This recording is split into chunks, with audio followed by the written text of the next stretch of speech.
بعض دفعہ ایسا بھی ہو جاتا ہے، انسان کسی چیز کی شدید خواہش رکھے ہوتا ہے، سالوں سے اسے مانگ رہا ہوتا ہے، سجدوں میں، قبولیت کے اوقات میں، تہجدوں میں، آنسوؤں میں، غرض ہر موقع پر وہ اپنے رب سے مانگتا ہے۔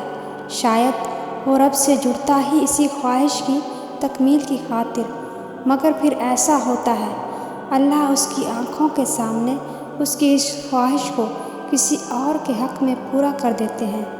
تب یہ انسان ٹوٹ کر گرتا ہے اس رب کے آگے، کرچی کرچی وجود لیے شکوے کرتا ہے رب سے کہ کیوں کیا تو نے ایسا؟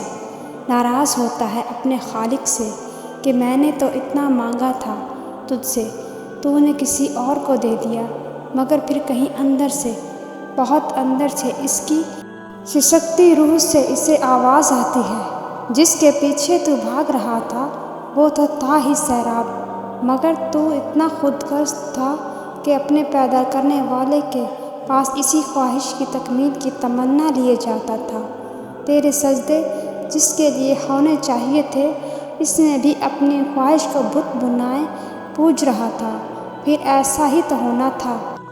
مگر اچھا ہوا مجھے سمجھ آئی کہ حقیقت کیا ہے، کس سے جڑنا ہے، کس کی خواہش رکھنی ہے، سجدے کس کے لیے خاص کرنے ہیں، آنسو کس کے لیے بہانے ہیں۔ اگر وہ رب تیری اس خواہش کو پورا کر دیتا تو جو سجدوں میں تڑپ کر مانگتا تھا نا، وہ سجدے بھی چھوٹ جاتے، تو اللہ کو بھول جاتا۔ تیرا رب ایسا نہیں چاہتا تھا کہ تو اسے بھولے، اس لیے اس نے تیرا دل توڑا تاکہ تو مزید اس رب سے جڑ جائے اور وہ اس دل کو اپنی محبت کی تڑپ سے بھر دے۔